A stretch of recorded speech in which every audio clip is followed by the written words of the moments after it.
Yo quiero invitarlo para que leamos, así como está sentado, la porción de las Escrituras en la que voy en esta ocasión a traer el consejo de Dios, el mensaje de la palabra de Dios para ustedes.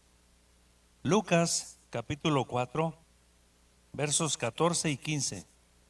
Me voy a permitir leer este pasaje primero en la versión internacional como aparece ahí, y luego lo voy a leer en la Nueva Traducción Viviente. Es un pasaje muy especial. Jesús regresó a Galilea en el poder del Espíritu y se extendió su fama por toda aquella región y enseñaba en la sinagoga y todos lo admiraban.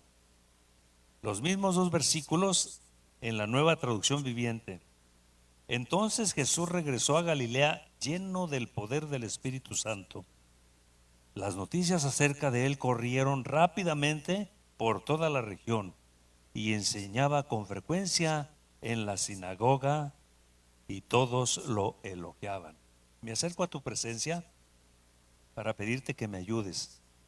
Y esta ayuda consiste en que tú mandes tu Espíritu Santo para que esté conmigo, que haya conexión entre mi pensamiento y mis labios, que el Espíritu Santo ponga la gracia y la unción y la sabiduría para exponer tu palabra. En el precioso nombre de Cristo Jesús. Amén. El doctor Lucas, o sea, el Evangelio de Lucas, escrito por el doctor Lucas, se hizo bajo el método de la investigación, puesto que ya muchos han tratado de poner en orden las cosas que vieron y oyeron. Me ha parecido bien a mí, oh Teófilo, ponértelas en orden después de indagar, o me ha parecido bien indagar y ponerlas en orden. Utilizó el método de indagación y en ese método de indagar llegó la inspiración. Revelación e inspiración es muy diferente. Revelación es algo que no ha sucedido, que no está todavía escrito. Esa es revelación. Inspiración es algo que ya está ahí. Él investigó y puso en orden las cosas de las que ya otros habían hablado. De hecho, el doctor Lucas es el que habla más del Espíritu Santo, tanto en el Evangelio de Lucas como en el libro de los Hechos. Es muy puntual en eso. Así es de que si trata este tema, Lucas es muy importante. Y me llama la atención porque usted se fija, tanto Lucas, los otros evangelios también lo mencionan. Dice que cuando Jesús fue bautizado, es interesante, dice que mientras Juan lo sacaba de las aguas, el Espíritu Santo vino y posó en la cabeza de Jesús como una paloma. Y esa fue una evidencia bien grande. 4:1 dice que Jesús fue guiado por el Espíritu al desierto, en una preparación que tendría Jesús de 40 días de ayuno y oración. 40 días y 40 noches dicen los evangelios, porque en usos y costumbres del pueblo judío ellos separan la noche del día, pero al final son 24 horas. Así se cuenta para contabilizar el calendario, pero así lo separan ellos. Entonces, aquí es muy interesante. La primera lección que tenemos: si el Espíritu Santo guió a Jesús al desierto, y Dios y el Espíritu Santo sabían que Satanás iba a venir a tentarlo, algunas ocasiones cuando Dios nos permite que vayamos a circunstancias o a momentos difíciles, ¿sabe una cosa?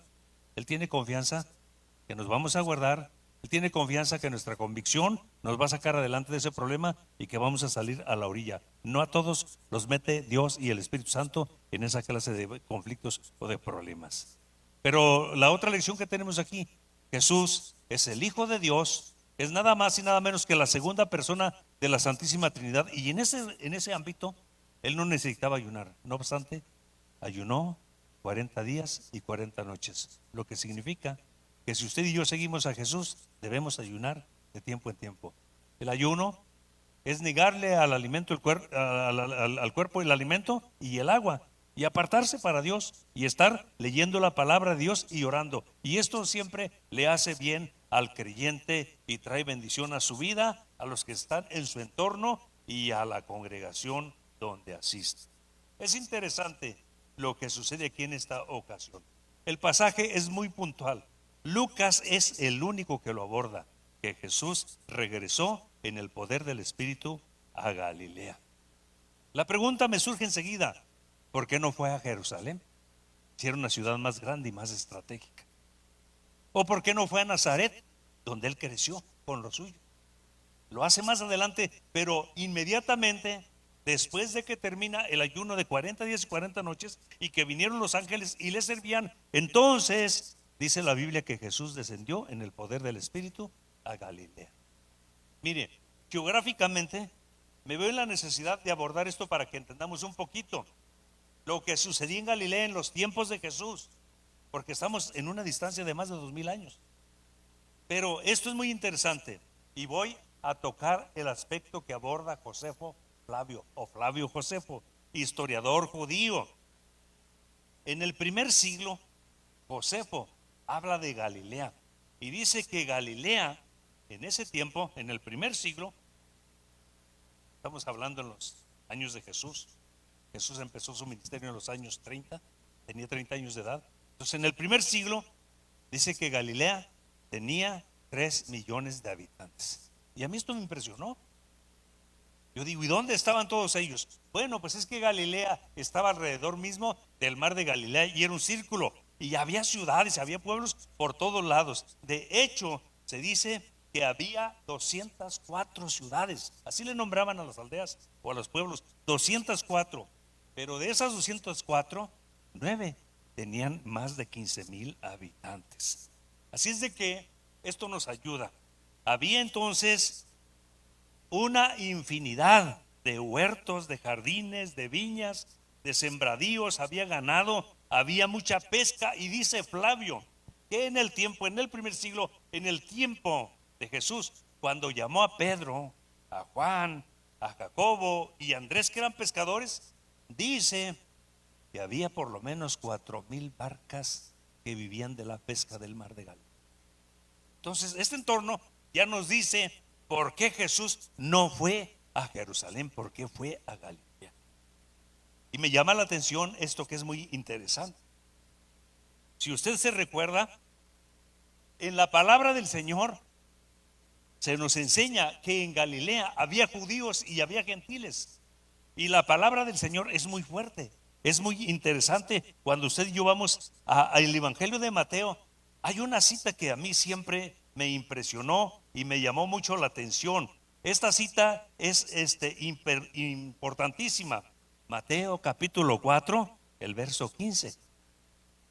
Fíjese lo que dice: tierra de Zabulón y tierra de Neftalí, camino del mar, al otro lado del Jordán, Galilea de los gentiles. En Jerusalén había puros judíos, pero en Galilea había judíos y había gentiles. Por eso dice Galilea de los gentiles.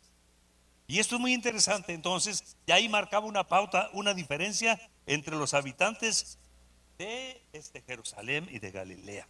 Sobre Galilea había un proverbio en aquel tiempo que lo acuñaron y decía: es más fácil crear una legión de olivos en Galilea que un niño en Judea. Si hablamos de legión, está la más mínima desde 2,000 hasta 12,000 la máxima, porque es una palabra del ejército romano. Entonces ellos tenían un dicho por lo fértil que era Galilea: es más fácil crear una legión de olivos en Galilea que un niño en Judea. El clima era estupendo, la provisión, la abundancia de agua que tenían aquellas tierras era inmenso. Así es de que lo que se cultivaba en Galilea en los tiempos de Jesús era inminente e importante. Había muchas parras, olivo, higueras, robles, nogales, terebinto, palmeras, cedros, cipres, moreras, abeto, pino, sicómoros, laurel, mirto, almendra, granado, sidra y adelfo. Todo eso había ahí en Galilea. Era una tierra sumamente fructífera. No obstante, Jesús escoge Galilea de una forma muy especial, por una forma muy particular. Fíjese que en Jerusalén estaba la crema innata de la gente más preparada.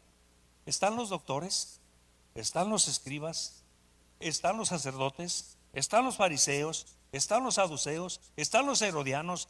De hecho, había un grupo que se nombraba el Sanedrín, 71 personas de los más refinados, de los más preparados, de los más agudos. Y los de Jerusalén consideraban a los de Galilea una gente mal educada y una gente vulgar y corriente. Pero Jesús escogió ir a Galilea porque Dios no hace acepción de personas y porque Jesús vino a los necesitados. Y esto es impresionante y esto es maravilloso. Tenemos entonces este momento cuando Jesús va a Galilea en el poder del Espíritu. Estoy tratando entonces el tema del ungido, pero en esta ocasión abordaré concretamente el poder del ungido. Y lo invito para que veamos los aspectos que desarrollan en qué consistía el poder del ungido. Número 1, el regreso. ¿Y qué manera de regreso? Lucas capítulo 4, el verso 14. Jesús regresó a Galilea en el poder del Espíritu. Nueva traducción viviente. Entonces Jesús regresó a Galilea lleno del poder del Espíritu. De inmediato, después de que Jesús terminó el proceso del desierto, llegó el momento de la toma de decisiones. Él sabía que la hora de su ministerio había llegado. El método de la toma de decisiones, de hecho, estaba cifrado o guiado por el mismo cielo. Por eso dice, el poder del Espíritu estaba sobre él. Ahora, todo lo que él tenía que hacer era ser guiado por el Espíritu Santo a donde estaban las necesidades y la gente que estaría receptiva para recibir el mensaje eterno del cielo. Jesús regresa a Galilea en el poder del Espíritu. Cualquiera diríamos que hubiera sido mejor Jerusalén, o por qué no, que hubiera sido mejor que hubiera ido a su tierra y a los suyos. Pero él escogió Galilea. Galilea representa entonces la gente más despreciada de Palestina. La población estaba integrada por judíos y por gentiles, y ya les leí el pasaje. Pero Jesús, en un acto de la soberanía de Dios y bajo la dirección del Espíritu Santo, entonces determina ir a Galilea con esa gente necesitada, despreciada, que no significaba mucho para otras culturas, porque lamentablemente así son las cosas. Entre nosotros los mortales hay mucho racismo y nosotros sí hacemos acepción de personas, diferencias de personas. Se los compruebo tan sencillo así. Todavía hay castas o niveles de sociedad que ellos solamente permiten que en esos niveles se casen sus muchachos, porque así somos. Somos racistas, hacemos diferencias, hacemos acepción de personas. El único que no hace acepción de personas es el más hermoso de los hijos de los hombres, el que es guiado por el poder del Espíritu. No fue a Jerusalén, donde estaban los más filosos, los más refinados, los más preparados, donde estaban las mejores castas o la mejor sociedad. Va a Galilea, donde eran despreciados. Pero ahí en Galilea es que ahí se cumple lo que Pablo más adelante puntualizó. Según la 1 Corintios, el capítulo 1, el verso 28 y 27. Sino que a lo necio del mundo escogió Dios para avergonzar a los sabios. Y a lo débil del mundo escogió Dios para avergonzar a lo fuerte. Y a lo vil del mundo y a lo menospreciado escogió Dios a lo que no es, para deshacer lo que es. Usted y yo, antes de venir a Cristo Jesús y de que el más hermoso de los hijos de los hombres pusiera sus reflectores sobre nosotros y que empezara a trabajar en nuestro entendimiento por la palabra, pero sobre todo por la presencia del Espíritu Santo en nuestro razonamiento y en nuestro corazón, no significamos mucho y no valíamos mucho. Pero ahora en Cristo Jesús, número 1, somos nuevas criaturas. Número 2, nuestros nombres están escritos en el libro de la vida. Y número 3, la Biblia dice que Dios nos dio derecho de ser hijos de Dios. Y eso es lo más relevante. Y luego Pedro lo puntualiza de esta manera. Dice que somos real sacerdocio, nación santa, pueblo adquirido por Dios, para que anunciemos las virtudes de aquel que nos llamó de las tinieblas a su luz admirable. Dale palmas al Señor. Sea bendito el nombre de Cristo Jesús.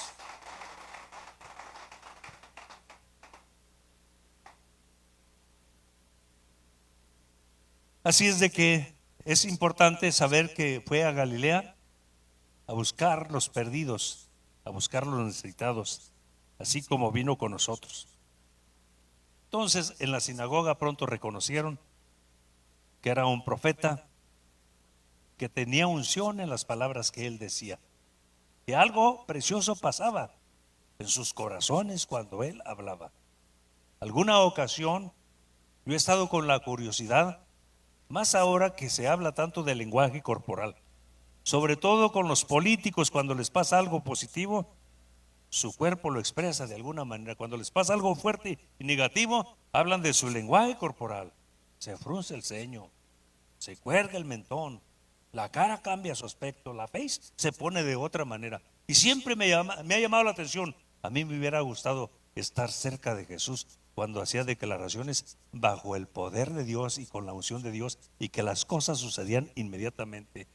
Cómo movía sus labios, qué se sentía cuando él hablaba. Entonces fue en la unción del Espíritu Santo, y los de la sinagoga pronto definieron que él era un profeta, que él era un gran maestro de la palabra, como ningún otro, y que se sentía cuando él hablaba en sus almas y en sus corazones algo que no se sentía con ningún otro de los rabinos a quien ellos habían escuchado. Los discípulos pronto definieron que él era el Mesías. Y me llama la atención la frase, la retomo porque es muy interesante. Jesús regresó a Galilea en el poder del Espíritu. Esta frase es muy importante. La palabra poder viene del griego dunamis. En inglés se dice power. Tengo un amigo pastor que él tiene un pastor que es familiar, son parientes. Y una ocasión platicando, con un poquito de sarcasmo, le dice a mi amigo pastor, que es de las Asambleas de Dios, le dice: ustedes y su superpower, porque nosotros creemos en un Dios de poder. De hecho, le menciono una cosa: hay teólogos que están doctorados, que tienen doctorado, pero son teólogos racionalistas. Ellos meten las escrituras a la evaluación humana, al raciocinio, y hay cosas que no le checan. De hecho, los racionalistas no creen en lo sobrenatural. Así es de que por eso tal vez esta persona le dice a mi amigo pastor: ustedes y su superpower. Bueno, pues nosotros creemos que Jesús vino a Galilea en el poder del Espíritu, y que los que escuchaban a Jesús pasaban cosas interesantes en su mente y en sus corazones. Te digo una cosa, esto va más allá que una religión. Si usted y yo creemos en un Cristo que tiene el poder y que nos visita en el poder del Espíritu Santo, y que donde está Cristo está el Espíritu Santo, y que donde está el Espíritu Santo está Dios, suceden cosas maravillosas. Sea bendito el nombre de Cristo Jesús. Es la elegancia, es la esencia de nosotros los que servimos a Dios, que sabemos cuando Dios nos habla, cuando Dios nos toca. Es una declaración muy, muy especial. Guiado por el Espíritu Santo, entonces nuestro Señor Jesucristo llega y visita Galilea. Vino en el poder. Donde está el poder de Dios a través de su Espíritu Santo, y que estaba en Jesús, suceden cosas maravillosas, dice el himno. Suceden milagros. Un milagro es un acto sobrenatural que traspasa las leyes de la naturaleza o las leyes de la gravedad. Una sanidad es una intervención del poder de Dios en el cuerpo de las personas. Quita la enfermedad o pone hasta un órgano cuando hace falta. Ya cuando llega en ese nivel, pues también se puede catalogar y medir de milagro. Y Jesús vino en el poder del Espíritu a Galilea. De hecho, fíjese que Lucas dice que Jesús en el área de Galilea, o en el ministerio de Jesús, él hizo 18 milagros en todo su ministerio. Pero dice Lucas que 14 de esos 18 milagros suceden ahí en el entorno de Galilea. La mejor manera de entender un poquito a Galilea es que vayamos y veamos qué es lo que sucedió en el mar de Galilea. Pues el mar de Galilea, les dije que había más de 400 barcas, todos vivían de ello, de la pesca. Entonces era inmenso, y ni era tan grande. De hecho, los que han leído dicen que no era mar, porque cuando se describe sus medidas, Dicen que tenía de 6 a 12 kilómetros de ancho, por 21 kilómetros de largo, que tenía 48 metros de profundidad su agua y que estaba a 208 metros bajo el nivel del mar, ni siquiera al ras del mar, estaba encañonado. Por eso era muy fácil que el aire se encañonara y que el mar de Galilea se enfureciera o las olas fueran grandísimas. Así es de que Lucas dice: en el ministerio de Jesús, en el poder del Espíritu en el que él actuaba, se hicieron 18 milagros, pero en Galilea se hicieron 14. Lo invito para que repasemos por lo menos 3 de ellos. Marcos capítulo 4, el verso 39 y 41. Y levantándose, reprendió el viento y dijo a la mar: calla y enmudece. Y cesó el viento y se hizo grande bonanza. Entonces temieron con gran temor y se decían el uno al otro: ¿quién es este que aún el viento y la mar le obedecen? Usted sabe el evento. Jesús tuvo una jornada larga, multiplicó panes y peces, alimentó una multitud y les dice: pasemos al otro lado. Convicción, declaración de que van a llegar al otro lado. Entre nosotros se dice: si Dios quiere, si Dios lo permite. Pero Jesús es el Hijo de Dios. Pasemos al otro lado. Jesús estaba cansado de toda la jornada que había realizado. Se le nombra hipostasis, unión hipostática. Jesús está en la tierra y es 100% hombre. Se cansó como cualquier hombre. Se acostó, tomó una almohada y se quedó bien dormido en el barco. Como está muy encajonado, 208 metros bajo el nivel del mar, se encrespó, se enfureció. Empezó el viento. Y usted sabe que el viento levanta olas luego. Algunos de los discípulos remaban y otros sacaban el agua de la barca. Y cansados y desesperados, alguien gritó: oye, pues despierta, viene bien dormido, nos vamos a ahogar. Y cuando le despierta: pues que no tienes atención de nosotros, mira, nos estamos ahogando. Y Jesús se queda viendo el escenario. Calla y enmudece. Si hubiera sido evangelista, ¿sabe cómo le hubiera dicho? ¡Calla y enmudece! Porque así hablan los evangelistas, yo no sé por qué. Jesús no necesitaba gritar, pero sí me gustaría ver la gesticulación de su boca. Calla y enmudece. Se quitó el aire y las olas volvieron a su normalidad. Los que siempre estaban con él: ¿quién es este hombre que aún los vientos y la mar le obedecen? Yo le pregunto: ¿el viento y el mar tienen oídos? ¿Cómo obedecieron? Es que él los creó. En el principio era el verbo y el verbo era con Dios. Todas las cosas por él fueron hechas y sin él nada de lo que ha sido hecho fue hecho. Así es de que esto es inminentemente maravilloso. Es solamente uno de los milagros de los 14 que dice Lucas que sucedieron en el entorno de Galilea. Uno más. Lucas capítulo 6, versos 48 y 49. Y viéndolo remar con gran fatiga. Ve, aquí está ya una declaración. No tenían motor las barquitas o las lanchas. Y viéndolos remar con gran fatiga, porque el viento les era contrario, cerca de la cuarta vigilia de la noche, vino a ellos andando sobre el mar y quería adelantarles. Viéndole ellos andar sobre el mar, pensaron que era un fantasma y gritaron. Esto es impresionante. Un milagro más. Estamos en Galilea. Recordemos que Jesús está en el poder del Espíritu y que lo imposible Él lo realiza con una sola palabra. Las leyes de la gravedad o de la naturaleza nos dicen que nadie podemos caminar por el agua. Nadie. Puedes a lo mejor flotar si va una lancha de motor jalándote y te subes a unos esquís. A lo mejor puedes flotar, pero nadie puede caminar así como yo voy caminando en este momento. Nadie, absolutamente nadie. Solo uno hubo solo uno, el más hermoso de los hijos de los hombres, Jesús. Caminó sobre las aguas. A la cuarta vigilia de la noche, es entre 3 y 6 de la mañana. Así se paraban la noche los judíos. A esa hora vino, los despidió. Pero a mí me impresiona porque el libro de Marcos dice que cuando los despidió a la multitud. Y luego cuando los despide, Jesús se remonta a orar. Duró como 8 horas orando allá. Y cuando viene, vio que el viento les era contrario. Uno de los evangelios dice que habían remado como unos 12 kilómetros. Estaban en medio del mar.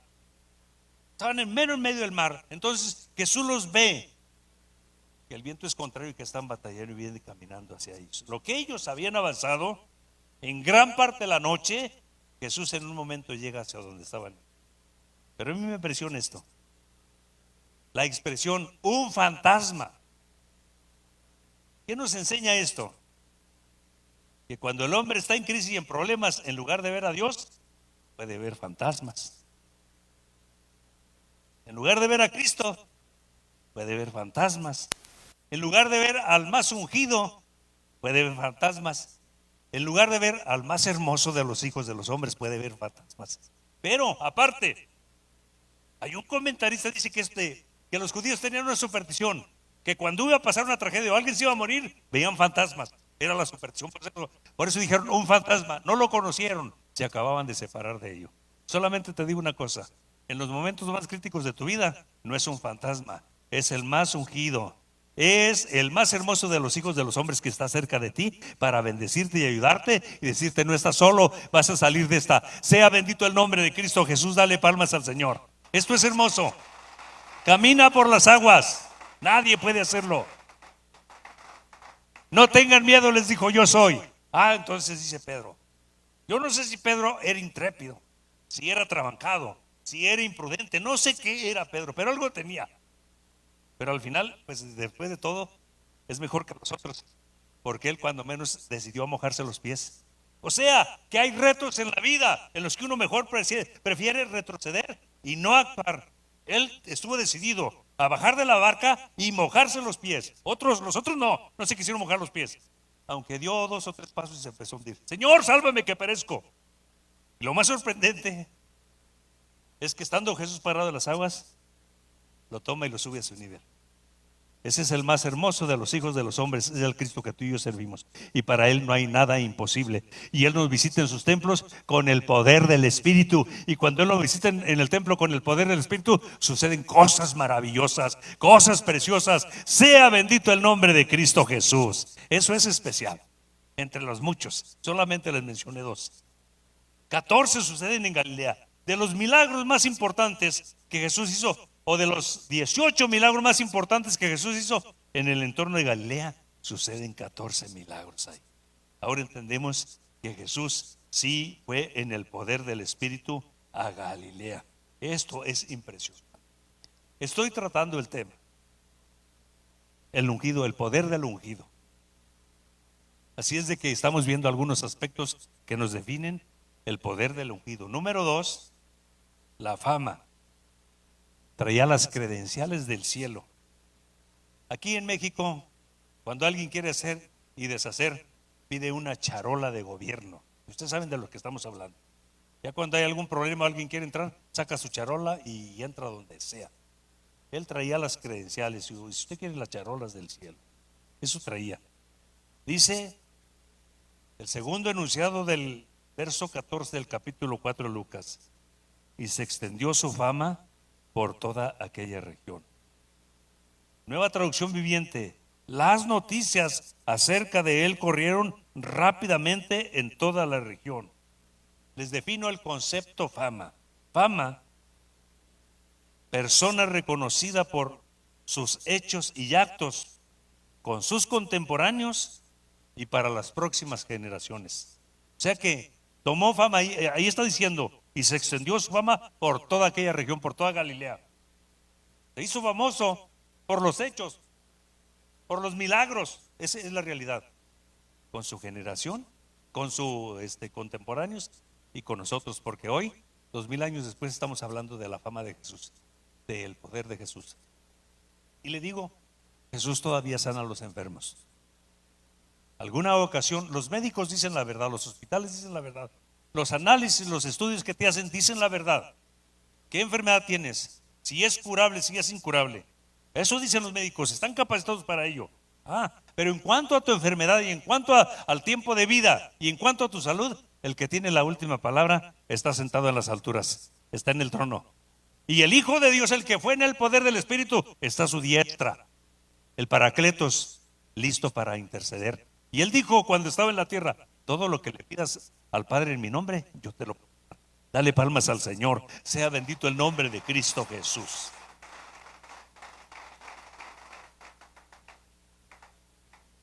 Así es de que Galilea experimentó su poder. Y esto es muy interesante, lo comprobamos con un hombre contemporáneo de nuestro Señor Jesucristo. Juan y Jesús nacieron, son de la edad, como decimos aquí en México, son de la edad, nacieron en el mismo año, eran solamente 6 meses de diferencia. Cuando Jesús fue concebido por el poder del Espíritu Santo en el vientre de María, María fue a saludar a Elizabeth, y en cuanto María llega a saludar a Elizabeth y le dice salve, que era el saludo característico, o la paz sea, dice la Biblia que Juan, que estaba en el vientre de Elizabeth, se estremeció y dice que fue lleno del Espíritu. Esos niños nacen como todos los niños. Jesús nació como cualquier niño.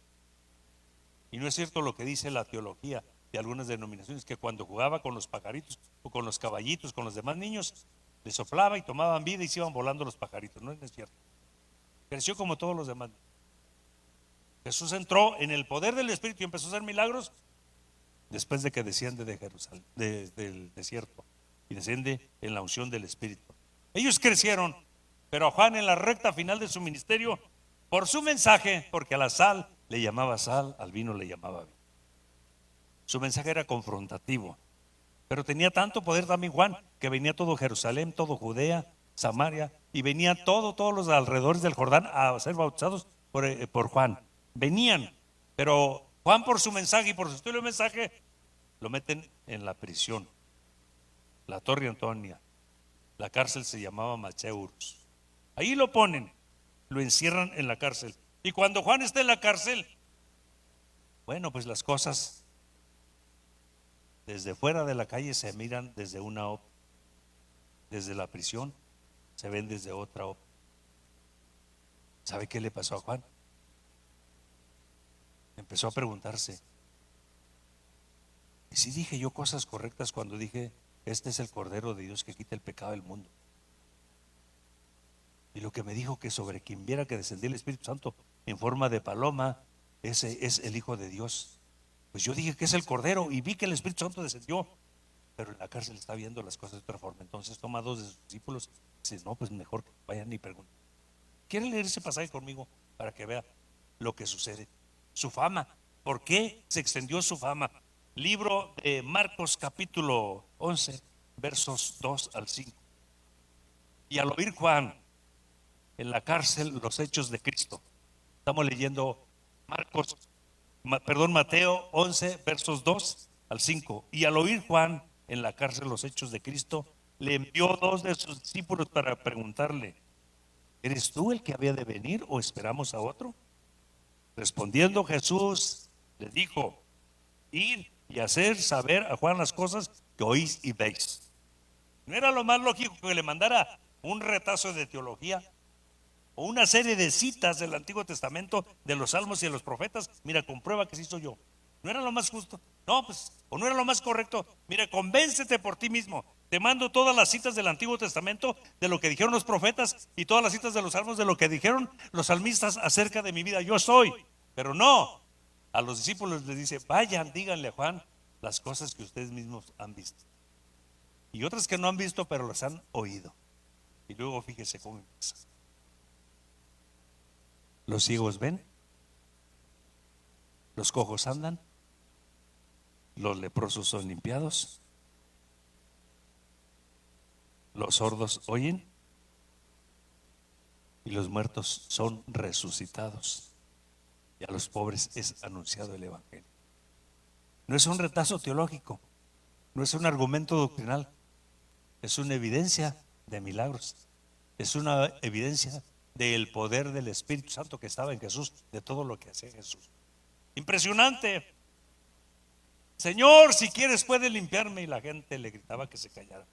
El Señor se regresa y toca a un leproso, cuando eso era inmundicia. A 10 leprosos los sana y solamente uno regresa a dar las gracias. Eso era incurable, nadie lo curaba, pero Jesús con su sola palabra atendía todo y lo hacía. Por eso cuando Juan está medio perturbado, su mente está perturbada, está cavilando, está dudando, no sabe si es cierto o no es cierto. En la calle, en el templo, cuando estás escuchando la palabra y la gloria del Señor está con nosotros, se ven las cosas desde una perspectiva. Cuando salimos y vienen los problemas, las vemos desde otra perspectiva. Juan está en la cárcel y tiene otra perspectiva de lo que está sucediendo y dice, pues más vale que me desengañe. A lo mejor me equivoqué con lo de la paloma, a lo mejor me equivoqué cuando dije, Él es el Cordero de Dios. Vayan, pregúntenle si Él es el que ha de venir o esperamos a otro. Y no hay un retazo teológico doctrinal, no hay citas. Díganle a Juan las cosas que ustedes han visto y las que han oído, y enumera los milagros. Hermano, ese es el Cristo que ustedes servimos. Hoy hay teólogos racionalistas y hay creyentes racionalistas que creen que los milagros no existen. Le digo una cosa, usted y yo creemos que los milagros existen. La Biblia lo patentiza. Jesucristo es el mismo de ayer, de hoy y por los siglos. Sanaba antes, sana hoy. Sana hoy, sanará mañana, hasta que Él venga. Sea bendito el nombre de Cristo Jesús. Dale palmas al Señor. Dios es bueno, Dios es precioso, Dios es maravilloso. El ministerio ungido de nuestro Señor Jesucristo en Galilea viene siendo como la primavera de Galilea. Cuando Jesús llega en la unción del Espíritu Santo a Galilea, es como una bocanada de aire del cielo para los de Galilea. Cuando Dios toca a alguien que se le ha dicho que no tiene remedio, es una bocanada, es una caricia del cielo para las personas. Y le digo una cosa todavía, Dios las hace. Estoy tratando el tema, el poder del ungido, y estoy viendo los aspectos donde se ve el poder del ungido. Número 3. Punto de referencia, enseñaba en las sinagogas. Lucas capítulo 4, verso 15, y enseñaba en las sinagogas y todos lo admiraban. Eso es lo que dice la Nueva Traducción Viviente, enseñaba con frecuencia, o sea que a veces enseñaba también en otro lugar. Enseñaba con frecuencia en las sinagogas y todos lo elogiaban. Confirmaban que era un excelente profeta, que se sentía algo especial cuando él hablaba, que enseñaba con profundidad, que era un excelente maestro cuando él enseñaba. Las palabras sinagoga no es del origen de Abraham y tampoco es del origen del tiempo de la dispensación de Noé, de ninguno de ellos. Las sinagogas surgieron en el año 605 al año 586, cuando fueron llevados cautivos a Babilonia. La primera 605 se llevan la realeza. Posteriormente regresan 8 años después y se llevan a 10,000 cautivos, y entre ellos a Ezequiel. Finalmente regresan en el año 586 antes de Cristo. ¿Sabe qué hizo Nabucodonosor con todos los ejércitos? Derribó el muro, les tumbó el templo. Se dice que la identidad de un verdadero judío era el templo, era Jerusalén y era el templo. Les derriba el templo, les derriba la ciudad, les derriba el muro. No hay templo, no hay ciudad, no hay muros. Están cautivos, pero sí hay un Dios, y buscan la manera y descubren que la manera de hacerlo es levantando sinagogas. Como que está relacionado con la palabra célula. Levantando sinagogas. Se necesitaban 10 familias, y en las sinagogas pues se reunía la gente a buscar a Dios, se reunían a orar, a leer la palabra de Dios, los pergaminos. Por cierto que los leían en hebreo y los explicaban cuando predicaban o cuando enseñaban en arameo, que fue el idioma que aprendieron allá, y allá fue donde implementaron o donde instrumentaron las sinagogas cuando estuvieron cautivos, porque no pudieron llevarse el templo, pero en el 586 les tumbaron el templo. Ahí surgieron las sinagogas, y en las sinagogas se daba oportunidad para la enseñanza. A veces había invitados, y cuando llegaba alguien distinguido o alguien que tenía fama, le daban el lugar como se lo daban al Señor. Y siempre que Jesús tomaba la palabra, algo sucedía. enseñaba con autoridad y no como los escribas. Hablaba con unción, hablaba con la gracia del cielo. Cuando nosotros escuchamos a alguien que es un merolico para hablar, o alguien que es un sofista, que es muy agudo de mente y que es muy hábil con su lengua, porque usted y yo los conocemos, a eso se les nombra sofistas, que dominan la retórica o el discurso, hacen con la retórica y el discurso como quieren, que son unos demagogos que siempre le dicen al pueblo lo que el pueblo necesita oír, pues hacen lo que quieren, pasan cosas, la gente les cree. Los demagogos, la demagogia, pues está en esos sofistas que tienen una agudeza, tienen muchos conocimientos, pero tienen una habilidad en la lengua. Entonces usan la demagogia y le dicen al pueblo lo que el pueblo quiere que escuche. Pero con Jesús no pasaba así. Jesús hablaba con la gracia y la unción del Espíritu Santo. Y algo pasaba luego acá. Pero se bajaba acá.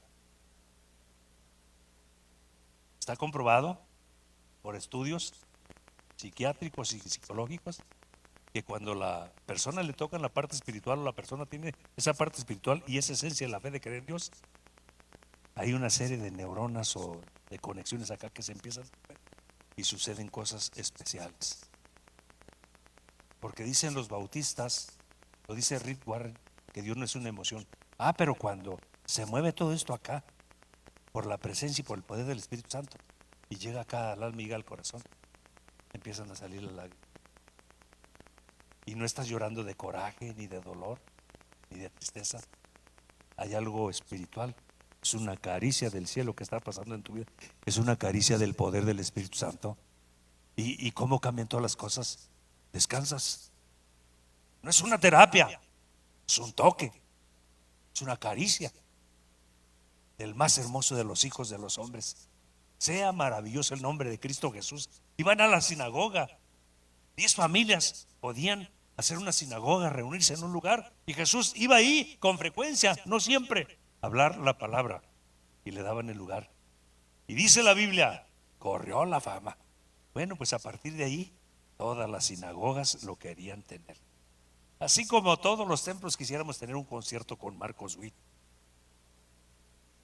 Así como todas las congregaciones quisiéramos que estuviera un domingo con nosotros Dante Gebel. Es un ícono. Hay muchas cosas bien acertadas, otras no, pues como nos puede pasar a todos los predicadores, pero son íconos. Jesús era un ícono único, ungido con el poder del Espíritu Santo. No había otro y no hay otro. Sea bendito el nombre de Cristo Jesús. Hasta los demonios temblaban. Llegó a una sinagoga y había un endemoniado que tenía años ahí en la sinagoga y no pasaba nada con el rabino que participara. En cuanto Jesús tomó el libro y empezó a hablar, el demonio saltó luego y Jesús lo declaró libre. Qué impresionante, ¿no? Qué importante. Es el Cristo que servimos. El grupo quiere pasar a dirigirnos en esa preciosa alabanza. Eres el más hermoso de los hijos de los hombres, porque en Él está el poder del Espíritu. Y Él te ama, Él nos ama, y Él quiere bendecirnos y ayudarnos. Sea bendito el nombre de Cristo Jesús. Qué maravilloso es Dios. El poder del ungido es al que usted y yo servimos. El poder del más hermoso de los hijos de los hombres es porque el Espíritu Santo está en Él.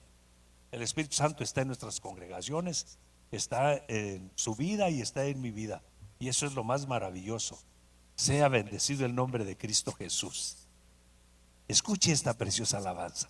De hecho, es una declaración de la palabra del Señor ahí que está hermosa. Es alguien a quien Dios inspiró a que escribiera: mi corazón rebosa palabra nueva, palabra de alegría, porque ya pasó eso que les dije, la esencia, la unción. Jesús jamás fue un sofista, jamás fue un demagogo. Jesús hablaba en la unción y en la autoridad del Espíritu, que hasta los demonios pues hacían al que estaba endemoniado que actuara, pero Jesús los declaraba libres. Gracias, Jesús.